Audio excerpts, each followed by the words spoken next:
hopefully it should be very clear, at least by now, that when we use a word like image, we're indicating something. I'm indicating something much more in the scope of that than might be indicated by a word like metaphor. So an image, in the way that I'm using it, is much more than a metaphor, at least the way we tend to use the word metaphor nowadays. So looking up that word metaphor in my dictionary, it gives an example. He is a lion in battle. As an example of a metaphor, he is a lion in battle. But that's not really an image so much as you might as well say, well, he's very ferocious when it comes to fighting. You could just simply replace it with an adjective such as ferocious or whatever. It's not an image in the way that I mostly want to indicate and open up the meaning of that word image. In the metaphor, like as is used that way, that doesn't have the sense of aliveness, that this image, this imaginal figure, has some kind of life and autonomy even of its own, some kind of reality, an importance, a depth and richness of its own being, if you like, and what it fertilizes in the psyche in terms of the meaningfulness, etc. The love that can pass between the self and the imaginal figure, the sense of necessity and the demand that or demands that imaginal figures can seem to bring to us or offer to us, give to us, place on us. None of that is really there in a metaphor in the way that we usually use the word metaphor. So an image is much, much more than a metaphor. And so, going into this a little bit further, what I want to explore a little bit further, open out a bit more, is these aspects of the imaginal, the aspects of love and necessity and demand from imaginal figures. The way they might love us, the way they might place demands on us or seem to. So we use those words, love, necessity, demand, and we sense them as we're working with images in imaginal practice on or off the cushion. Sensing a demand, sensing their love, sensing the necessity of this imaginal figure or image. So we sense it, and as I already said, and we also acknowledge, we also recognize that it's sensed and it's given this sense. We give, through our way of looking, through the conceptual framework, we give the sense of demand to the image that we then feel from the image. In other words, the conceptual framework and the way of looking constellate the sense of the demand, of the love, of the necessity. We sense it and we know that it's given by the way of looking. It's never independent of the way of looking of the conceptual framework. So we understand, yes, dependent arising, yes, empty. But there's power there in that balance of understanding. We're not saying, it's not real because I'm just making it up, and nor are we losing sight of the fact that it's a dependent arising, dependent on the mind, conceptual framework, way of looking. Right there, in that middle way, there's a lot of power and aliveness without the concreteness and the literalizing and the tightening around sort of fundamentalist beliefs around all this stuff. And again, I would say it's impossible to prove. How would you even begin to prove that this imaginal figure is, so to speak, really placing a demand on me or really loves me or whatever? We're not now in the realm of the provable. We're not relating to this in terms of its reality status in the way that we would relate to a scientific reality. We're not approaching it that way in terms of propositions that are provable or not by experiment or this or that. So the kind of truth, the kind of reality these images have are not, if you like, scientific style truths, scientific style realities, or at least classical science, pre-quantum and all that. And they're not even quantum style truths, realities. It's more like art. The whole thing is more like art. We're not in the realm of the provable. We're entertaining conceptual frameworks and seeing what effects, what opens, what is given birth to, what is fertilized. Which direction do things go in when I entertain this conceptual framework? And entertain the idea of love and demand from the imaginal figures.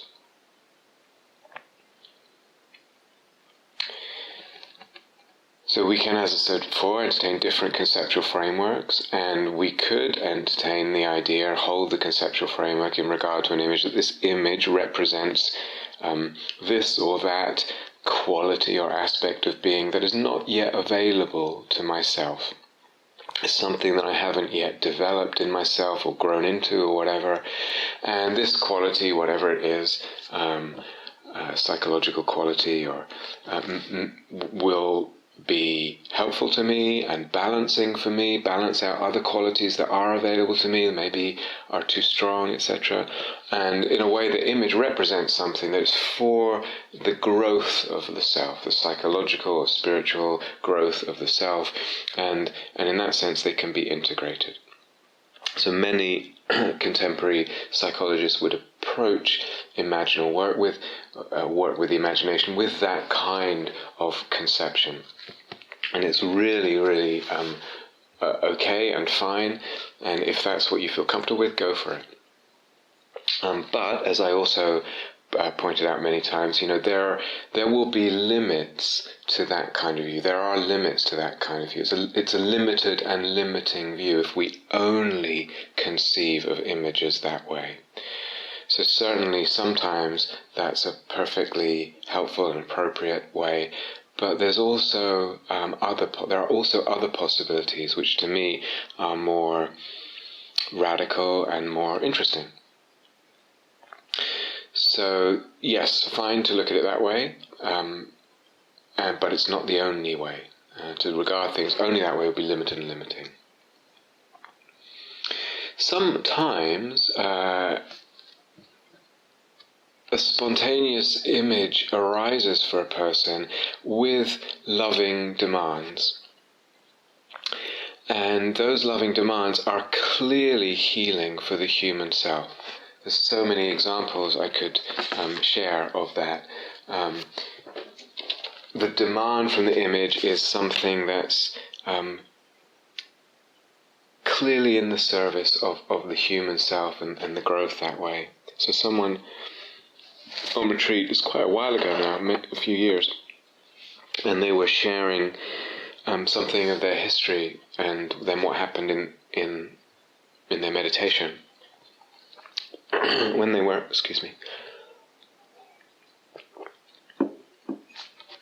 a little girl, and this is in the early 1950s,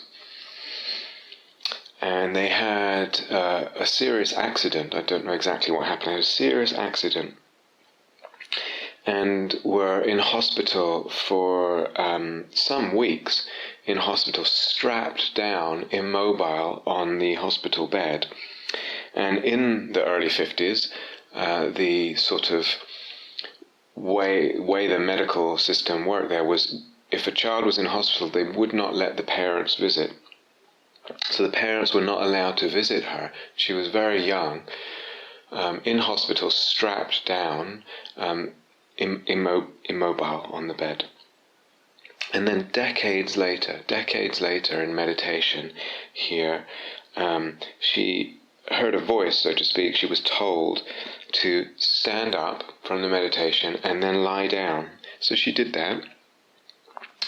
And then the image or the sense, it was a more kinesthetic sense rather than visual, the sense of someone untying, loosening and cutting her restraints, the restraints that were strapping her down on the bed.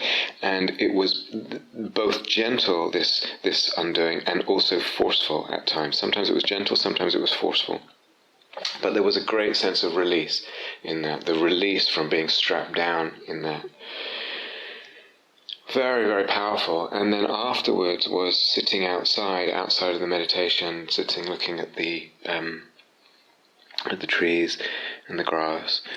And there were tears. The healing was really flowing in her being, and tears were there.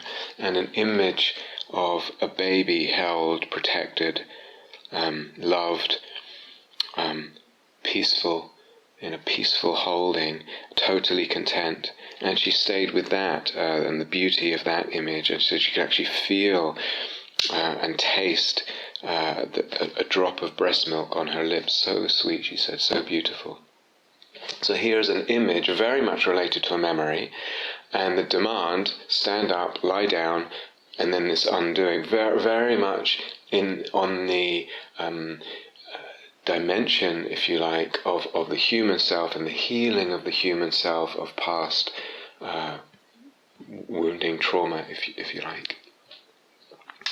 Or to give another example, and I think I might have mentioned this in another talk, another retreat, I can't remember, but someone was relating to me. They were a long-term student of Thich Nhat Hanh, and had exposure to him through film and meeting him and his teachings, etc., over the years, and felt the image of him and the felt sense of him. She said, I could feel it in my body. But really, what was the specificity about this image, in this case of Thich Nhat Hanh, was the sense of his inner authority. And that inner authority that he had in his being, coming out of his devotion and alignment to continual devotion and alignment over the years to what was important to him, what was deeply most important to him. And that sense of his inner authority in the image, through the image, helped her to connect to hers.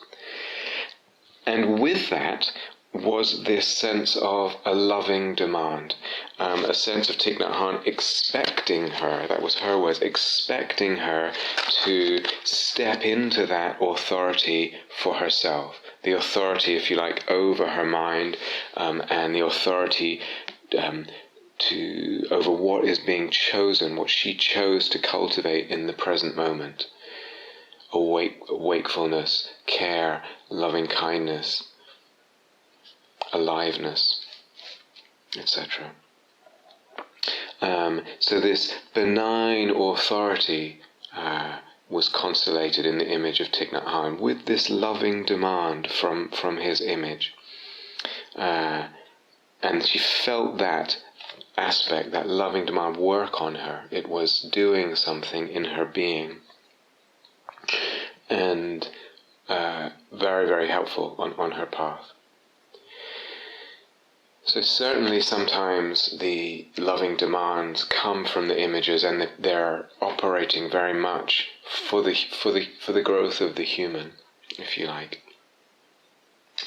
But as I said, we need to be a bit careful here. Sometimes what happens is, if you like, the ego, if we use that word, wants to make a demand of the image.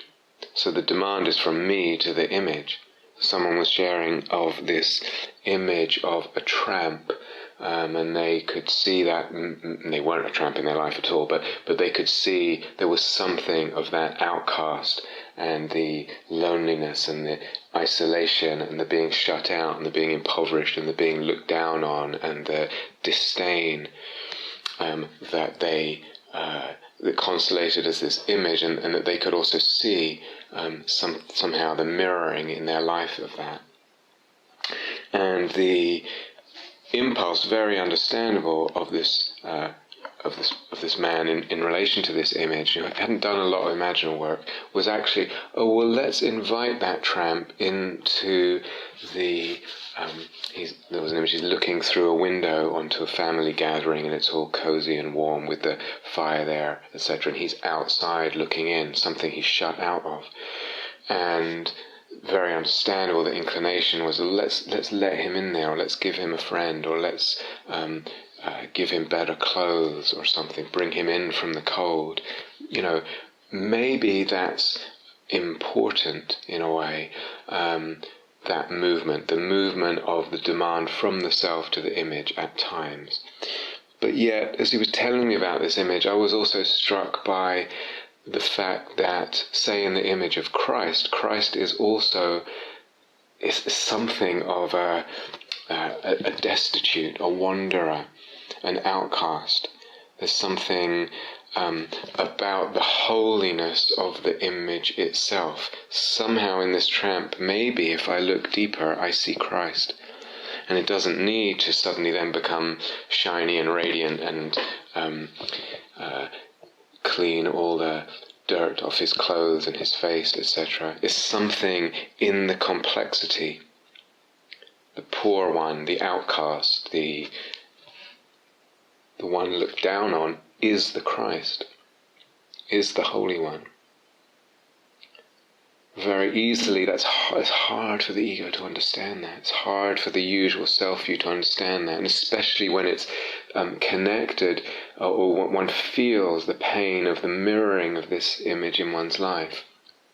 And so I want things to be different. It's complex.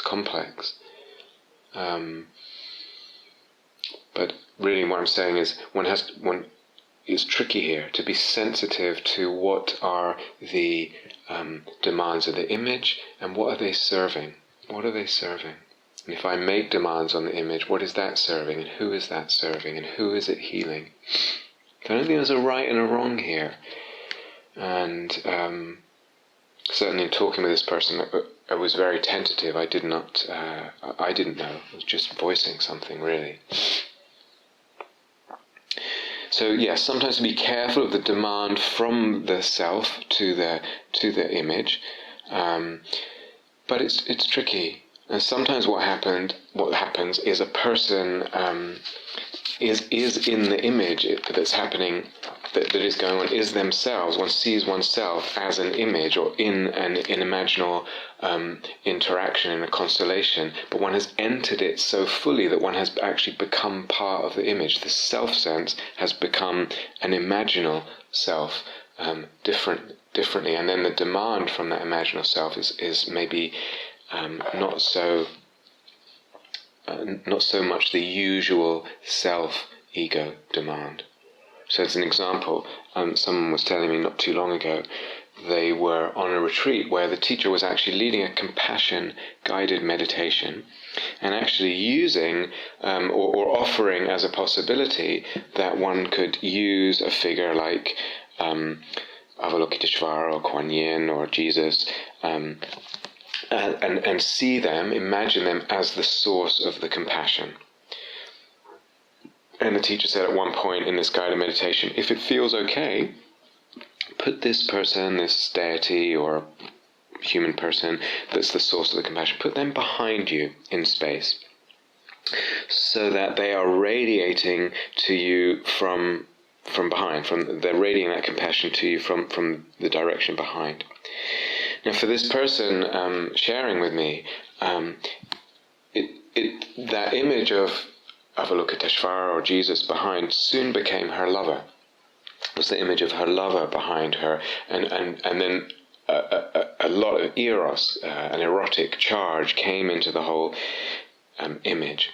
And then her lover was entering her sexually, and then actually took a whole other level. Then the lover was removing her skin, she said, like unzipping her skin and peeling her skin off, and plunging his hands into her blood and her flesh, and pulling her heart out and putting it in his mouth. And she said this felt incredibly blissful, not grotesque or scary, but very, very blissful. And in that case, she's, if you like, felt and saw an image of herself, but she had become image. Herself had entered into the image fully. So she said to her lover in the image, take me apart in this kind of physical, erotic, loving way. And the lover took out one of her eyes and then the other, and I think again placed it in his mouth.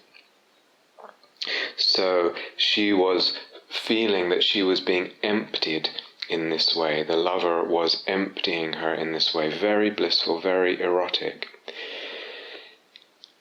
And that was happening, if you like, from behind. And in front of her was the image of her, in this case, her brother and his suffering.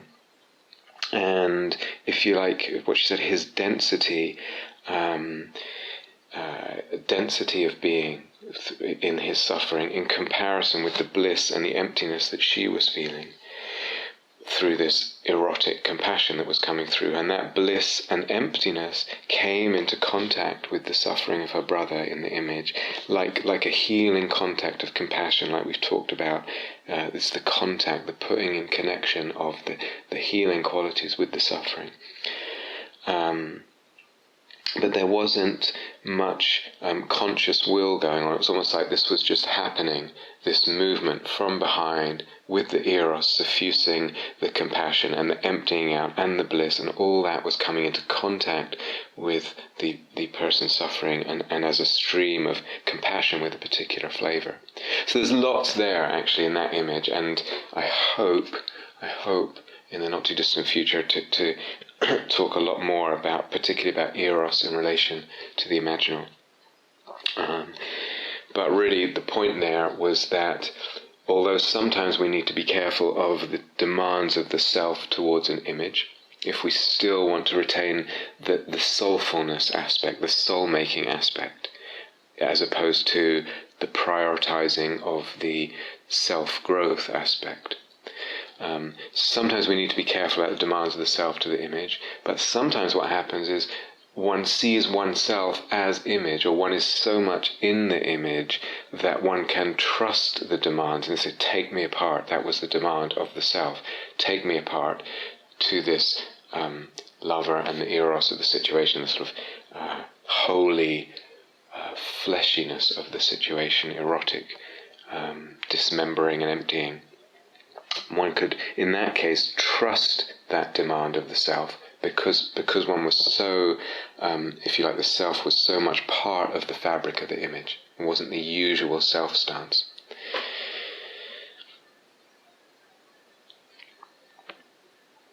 Sometimes we feel or sense a demand from an image, from an imaginal figure, and it can feel like it's stretching us to accept that demand, to bow to it, to take it on. Feels like it stretches us. There's some kind of trial there. It involves maybe a trial, and there's the discomfort of being stretched and the kind of trial of that. So maybe the image and the imaginal figure, what's implicit there in the demand, or where they take us, or just being in contact with them, they take us beyond the circumference of the world that we know and this social scene that we know, or the dharma scene that we know, or the culture or community whose ideas and whose range of acceptable behavior and the whole sort of worldview of that culture might take us beyond that. We might move on. The image is showing us something, pulling us towards something, and that we're moving out, breaking through the circumference, the limits of that world view and that culture and that community, moving on. And so there might be, if that's the case, as it is in some cases, a kind of loneliness on the human or social level that comes out of the demand, or, if you like, taking on or accepting the demand of an image.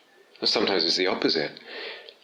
It might be that actually something in this image is calling us in to more relationship, where we actually feel like, oh, that would be too much work or too much hassle, or I don't really feel inclined to enter deeper into the community that way and take up a certain position in the community of responsibility or centrality or something.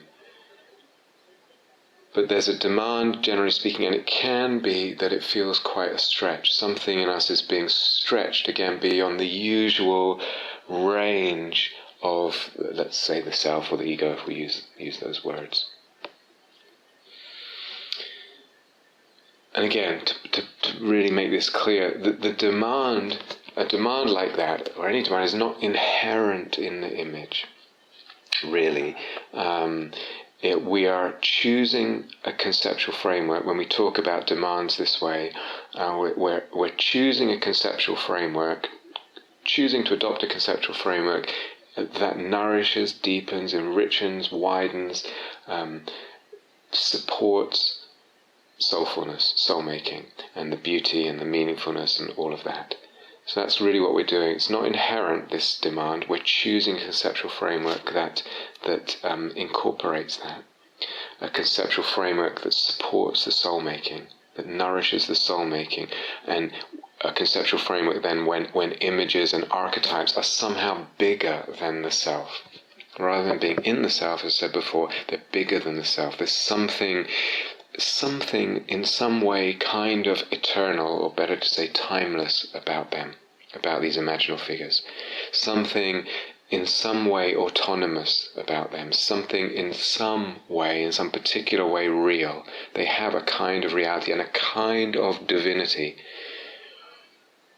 So I'm aware these are all loaded words, loaded concepts, but that we are adopting consciously a conceptual framework that entertains lightly those kind of views, and that with all that, they have demands, and that's part of the conceptual view that we're entertaining, and that the self serves them rather than the other way around, that these imaginal figures, or archetypal figures, or daemons are in the service of the self. So this is tricky, in many ways. And again, to point out that entertaining or allowing a notion of demand from the imaginal figure, it needs this view of liquidity, this alchemical maxim of do not proceed until everything has turned to liquid. That needs to be there in the sense of we see that way, we see the liquidity, the emptiness, in other words, the insubstantiality of this, in order to have the right relationship with this notion of demand as part of our conceptual framework. So it's not literal, and the ego is not getting too kind of stuck on this and relating to it too literally. So it is, I keep using this word tricky, I think there's a real subtle middle way here, as I said. Someone was telling me, this is again some years ago, a woman was sharing in an interview she was talking about her past lovers and things, and a sense of resentment at not being met by lovers equally. And I was in what way do you not have you felt not met equally? And she explained that, she explained a bit about that, and she also shared that from quite an early age in her life, she was aware that she was very attractive to many men, and also that she had sort of, what would you say, an intuitive wisdom, a deep sensitivity in the areas of the erotic and the romantic. She was in her element in that, and deeply attractive to as I said, to many men. And so it's almost like we were talking. So it's almost like she was sort of an embodiment of Aphrodite, the goddess of love and the erotic, etc., and erotic love, and almost that she was. As this figure within her, this thing, this goddess, if you like, that was coming through, let's call her Aphrodite, it wanted her beauty and her sensitivity and intuitive wisdom in regards to love and eros and sensuality, etc. It wanted that to be seen, to be recognized, and even a little bit to be worshipped. Now, how close that is to a kind of ego wanting those things, ego wanting to be seen and to be regarded as beautiful and to be even worshipped, and we think, what an ego trip. Maybe some of that gets mixed into this kind of thing at times, but maybe something else is coming through at times that is in the nature of, in this case, the divinity that was coming through, or the imaginal figure that was coming through. And I'll return to this later. That part of that is, it's not an ego thing when that's wanting to be recognized. It's like if you say God wants to be recognized, the soul wants to be seen, something of holiness here wants to be seen, and that's different than a purely ego wanting or craving. This is very, very tricky, and sometimes you get these things mixed, perhaps more often than we might think. We tend to dismiss something as ego. No, have a closer look, sense more deeply, more soulfully into what's going on. So all this brings up the question, what is healing? When we talk about healing in all these different ways, what do we mean? What does that word mean? Or who is healed? What is healed? What is freed? Who is being freed and healed? The ego or something else? Again, I'm going to return to this actually. And just put that question out. Put that question out now. What do we mean by healing? Who is being healed? What is being healed? What is being freed?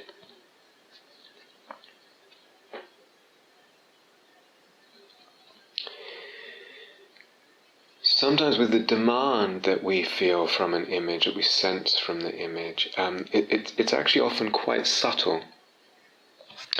It might be, and I've mentioned this before, it might be just to behold the imaginal figure, just to witness the imaginal figure. There's nothing else other than to behold it, to stay with it, to look at it, to sense it, to feel into it. And in so doing, that, the soulfulness is nurtured and enriched and deepened and expanded. The psyche is expanded because the soulfulness is expanded, and the range of image is expanded. And with that, the love of this image, eros, is expanded. And the conceptual framework is also expanded, as we talked about the other day. So with all that libido, and I mean that more in the sense of the whole psychic energy that's available in the whole system, not just the sexual energy, the libido, it also grows just from beholding and witnessing an image and seeing its beauty and feeling our love for it and feeling its holiness and the meaningfulness and the soulfulness. Something is fertilizing the psyche, the eros and the logos. All of that gets expanded, and usually this is very gradual. It's a gradual movement, and gradually the sense of sacredness, of meaningfulness expands. It's deepened, it's enriched. Again, I'm going to come back to this soon in another talk. But partly through just engaging imaginal practice meditatively, something starts gradually expanding. The sense of sacredness starts spilling over into life. Life becomes multi-leveled. We start feeling life and sensing it, perceiving life as richer, more sacredness and meaningfulness everywhere, multi-dimensional. As a gradual movement.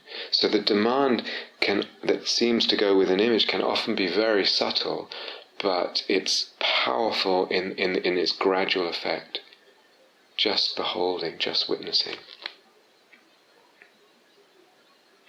Sometimes the love and demand from an image is not obvious. It's much more implicit, if you like. So I remember it wasn't too long ago, a year and a half or something, and had mostly finished writing my book on emptiness, and so the huge amount of work with that, and that involved, and had sent away to the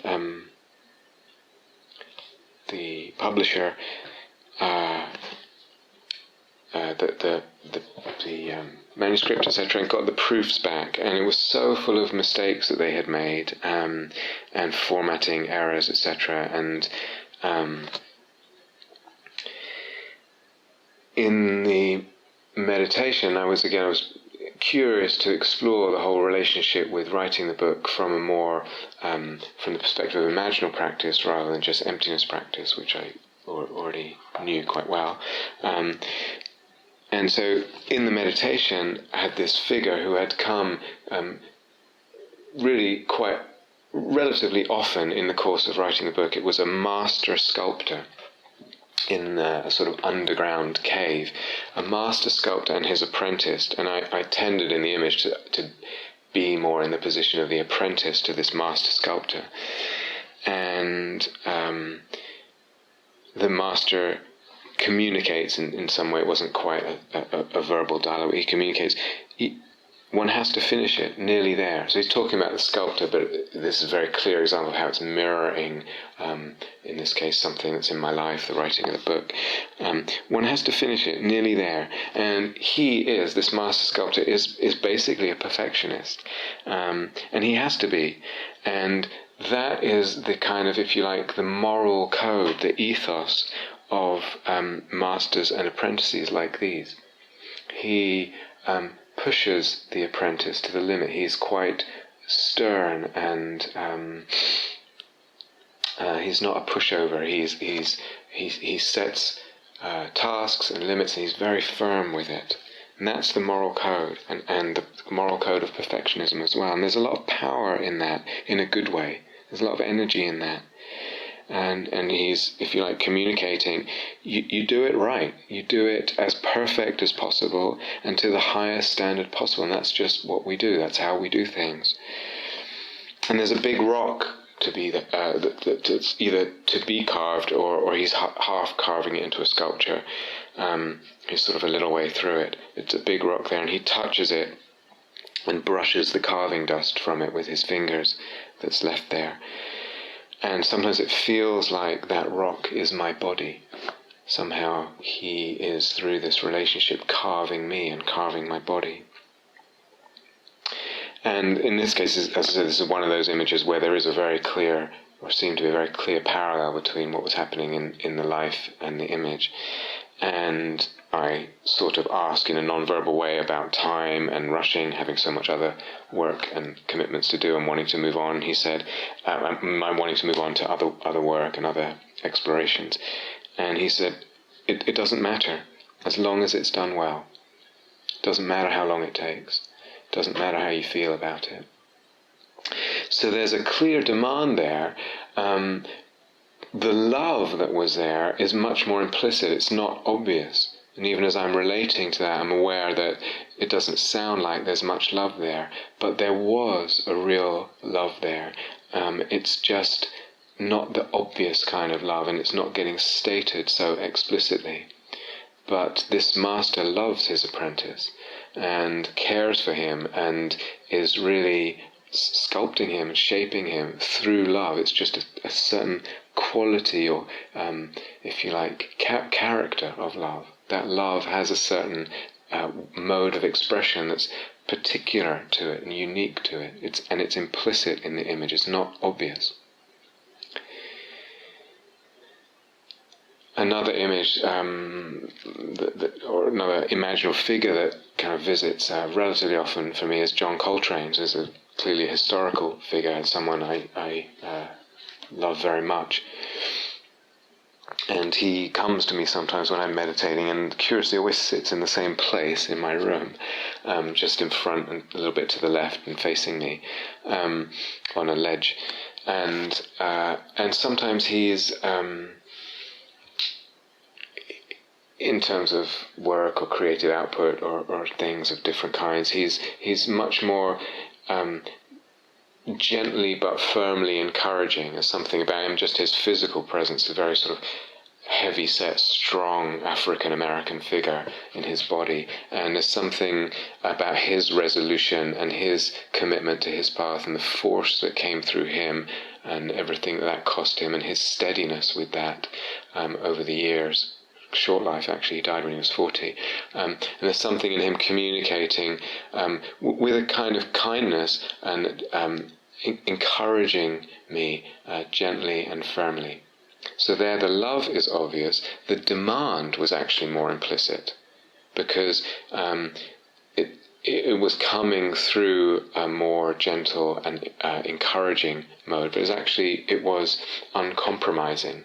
It's like, you don't just give in or stop just because something is difficult or it's challenging or people don't understand or this or that. So he also got a lot of... it was difficult for him as his music became more, if you like, avant-garde, etc., and people didn't understand. So sometimes the love is not so obvious, it's implicit, whereas the demand is obvious. Sometimes the demand is more implicit, less obvious, where the love seems more obvious. And sometimes the demand that an image seems to convey to us, communicate to us, it feels strong and obvious, but it's not necessarily practically clear what it means or what it implies or what it's totally practically asking for. So do you remember some days ago I shared the image of the person listening to the public lecture and feeling that actually what was being said was quite stupid and offensive, but yet that she felt that most of the people in the other room were thinking that it was brilliant, and then suddenly this huge phoenix appears and fills the room with its magnificence and nobility. And she shared some more, just specifically about the demand, which I'd like to share with you. And I can't remember if this is from an email that I don't remember, these are exactly her words, or if I wrote it down after we met, and so it's slightly paraphrased, but let's say these are her words. The bird showing up that way could easily sound like a revenge fantasy of sorts, and there certainly was raging going on. But when I feel into it, this is her talking, when I feel into it, it's as if the phoenix isn't really concerned about engaging in dialogue with stupidity at all. In other words, it doesn't want to revenge or make this person look stupid publicly or anything like that. She said, it's not even insouciant, it's not even like it's totally carefree, it's just that by its very presence, it's seeing through and manifesting a different stance than what was sort of being broadcast publicly by this speaker. It's manifesting a different stance, and it's changing everything just by being there. And then this is the bit about the demand. It feels like it's asking me to behold it, to bear witness to the beauty. Or not only bear witness, it feels like for the beauty, it wants the beauty to be burnt into and carried by my heart. So somehow it's asking me to witness it, and somehow in that it wants the beauty to be burnt into and carried by my heart. This is her words. And there's a very profound sense, she said, of being asked to serve, and I'm not sure what that means. Again, sometimes it's not strong, but it's not really clear what it means. And, she goes on, and to exercise discernment. The demand is to exercise discernment. And it's asking me to be bold, she said. It's asking me to be bold. So all these demands are implicit and strongly communicated. and very touching and all part of the beauty, but they're not exactly clear where they apply or what they mean or what their broader sort of rippling out effect or expression in the life is, manifestation in life. It's not practically clear.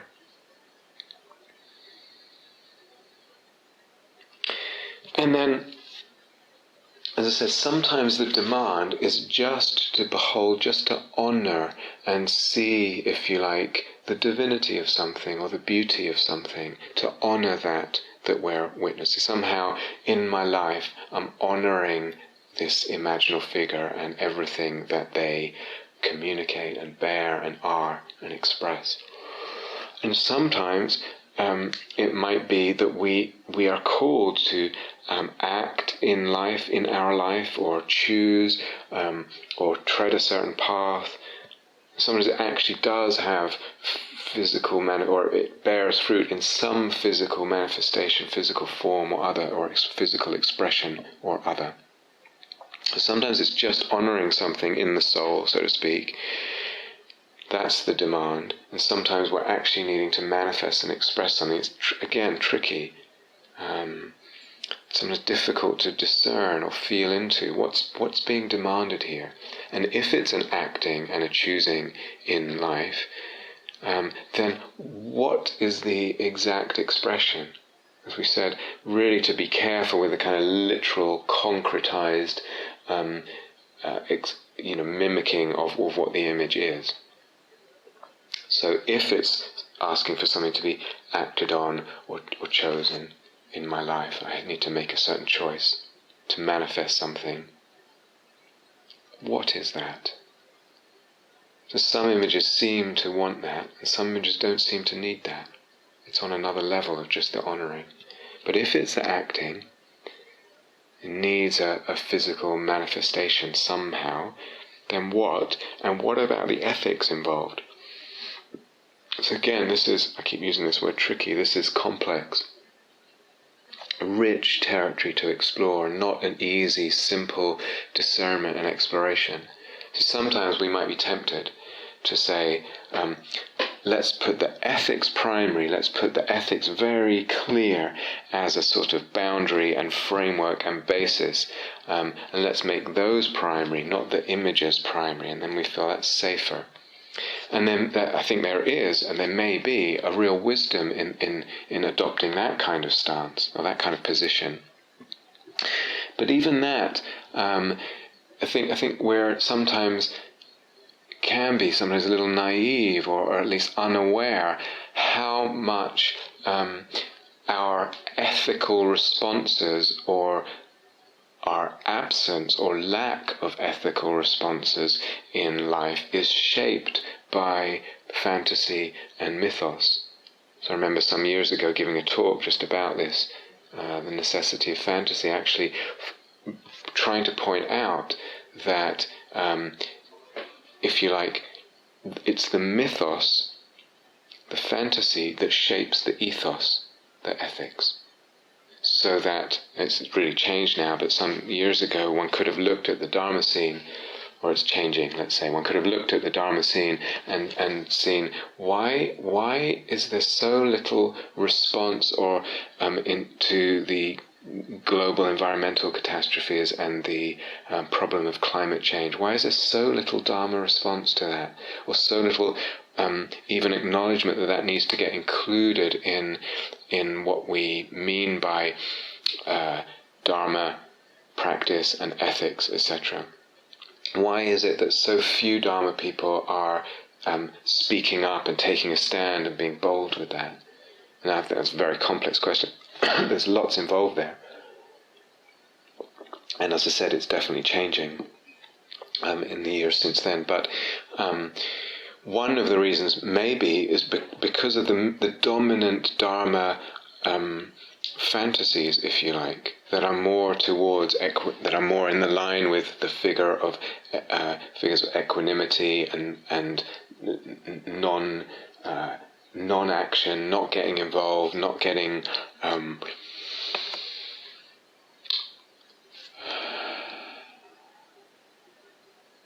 the revolutionary has not been such a dominant myth or fantasy or imaginal figure in the range of myths that are present in the Dharma, that fertilize the Dharma.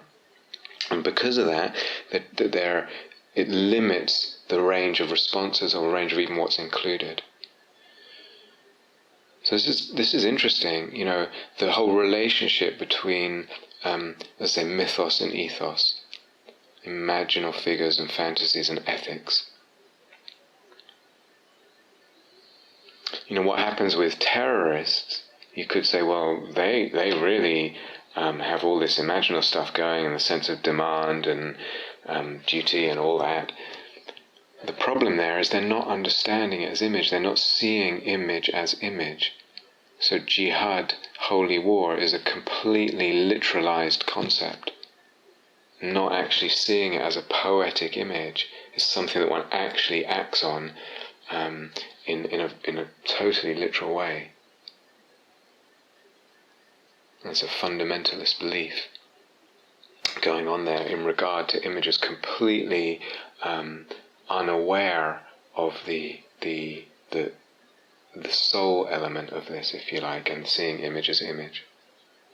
So what happens if we trust this view, this seeing image as image, and so we use the energy body as a navigator, as I've explained?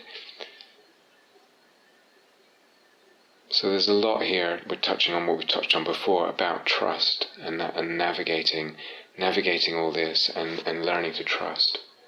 And as I said, so often scary images turn out to be real treasures. That black devil man was around for decades, is still around. He has become much less scary because the practitioner, she's no longer scared of him. She's kind of learnt to trust him, but he hasn't through that become some kind of simple desexualized nice guy. He's still the black devil man, but he's an ally, something deeply important and trustable there. Or the black hag figure that I shared the other day from someone else. She retains that black hag character, but she's no longer scary. So they're not what they seem at first, images. And again, the way of looking affects how they unfold and how they shape. Always that dependent arising, dependent on the mind and the way of looking. So seeing image as image, knowing image as image, and, if you like, entertaining this assumption of their benevolence, very crucial. These aspects of the way of looking, they really are very helpful in allowing the image to grow, if you like, and fulfill its potential, you could say. That seeing the image as image and the assumptions of benevolence are the part of the fabrication, the shaping of the image there. Just like, as we pointed out, in a nightmare. And then there's also this, again, we talked about this the other day, but there's this sense of trusting the archetypal necessity in the image, this treasure.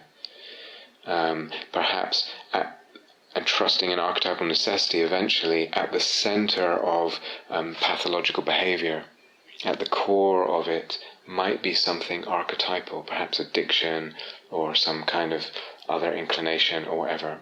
Sometimes in something like that, it's actually, we could say in the terms of classical mythology, it's Dionysus sometimes. The wild god of wine and ecstasy. And Dionysus has certain demands. What are the demands? And do they need acting on? And what happens when I see image as image? And what happens when I feel it more in the body? And what needs acting on, and what can just be honoured? But sometimes in that sort of thing, it's too simple to say that's always it. I'm not saying that's always at the core of, say, alcoholic addiction. I don't mean to imply that at all. But sometimes there's something like that, some other God, if you like, or archetypal necessity at the center of something that looks just a mess of pathology. Something else is going on there. There's other demands that are not being, actually, they're not being seen in the right way and honored.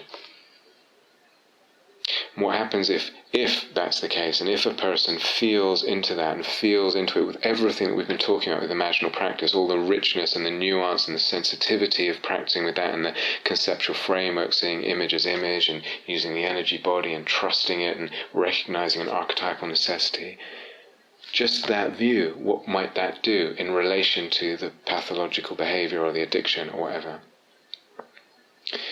Some of you will know, one of the things that keeps addictions spinning, keeps the loop of addiction spinning, one ingredient there is shame. It's part of the vicious cycle. So typically an addict will engage in their addiction, whatever, and then afterwards feel shame. And that shame actually is very difficult to bear and propels another cycle of addictive behavior. It's almost like what they call acting out. Because the shame is very hard to tolerate, and one gets caught in this self-fulfilling sort of prophecy, if you like, about how useless one is or what a bad person one is. Addiction behavior leads to shame, leads to more addiction behavior, just looping like that.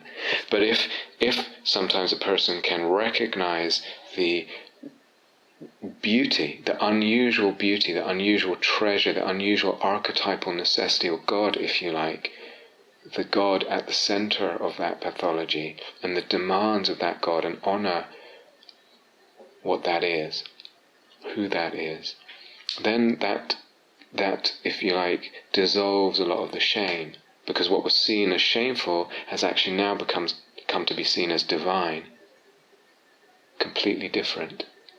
And then that causes it opens a different, the possibility of a different way of relating with the whole addictive pattern and everything that's included there. The shame is gone, and the shame as what propels this vicious cycle might be dissolved a little bit and replaced with something much more deeply, deeply respectful. And that might have a big effect in terms of the suffering there.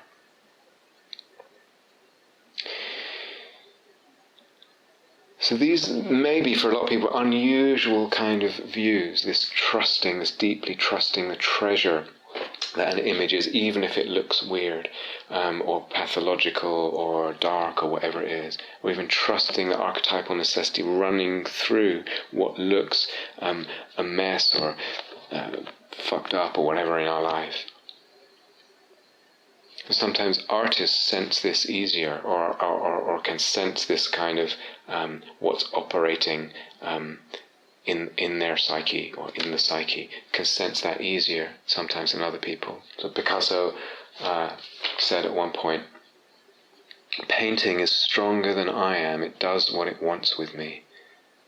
There's a sense, and if you also read some of the writings, not the poems, but of T.S. Eliot or Rilke or other poets, there's really the sense of something bigger, if you like, making a demand on the being.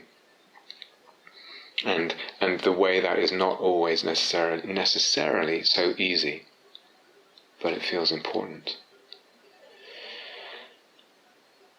So these things, these imaginal figures, they have a certain autonomy, but autonomy, and so the autonomy is to be able to make a demand, if you like, but that is not quite the same as saying they're completely independent. So that black devil man we were just talking about, we've seen instances I've shared where an image surprises one. I could never have thought of that, and so there's an indication of the image's autonomy there.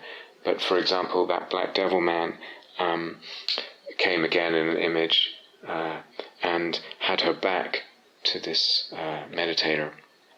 And then he turned around towards her, and in her imagination she took one step towards him. This is more recently, years after the more difficult relationships with him, took one step towards him, she did, in her imagination, but he kept her away with the palm of his hand and an outstretched arm on her sternum, very firm. Just keep your distance. And this was very perplexing to her. It was something that he suddenly did. And she realized, he's really not in my control. He's not wholly in my control. There's an autonomy here. But autonomy doesn't, as I said, necessarily mean independence. Independent from the mind or the way of looking. Nothing is independent of the mind and the way of looking. That gesture of his was also contingent on her gesture of stepping towards him. So there's autonomy, but that's not the same as being independent and having an independent existence, independent of the view that's entertained or of the actions of the self in relation to the image. But this sense we have of imaginal figures and the conceptual framework there, potentially very powerful, very radical. So a retreatant said to me a little while ago, "We are doors," she said, "we are doors for what wants to come through. We are doors for what wants to come through." And again, it's a way of looking at conceptual framework that's being entertained in saying that, or in realizing that. And in that conceptual framework, the human self is somehow less than or within the imaginal figure. The imaginal figure is somehow more. We are just the door for what wants to come through. Even more radically put, Henri Corbin used to say, it's not your individuation that is your task, it's the angel's individuation that is your task. Not your individuation, but the angel's individuation is your task. Individuation was a word he borrowed from Jung, meaning growing into the fullness of your particular unique personality, and that self-growth implied there. So not your growth, your path, your individuation, but the angel's. That's your task. So again, there's a shift in view here. We're entertaining a view of the psyche, a view of psychology, a view of the self, a view of the soul, a view of images, and also of divinity, and what is of value. All that is wrapped up in that sentence. Not your individuation, but the angel's individuation is your task. So there's this kind of reversal of the usual way of seeing existence and what the self is and what these imaginal figures are.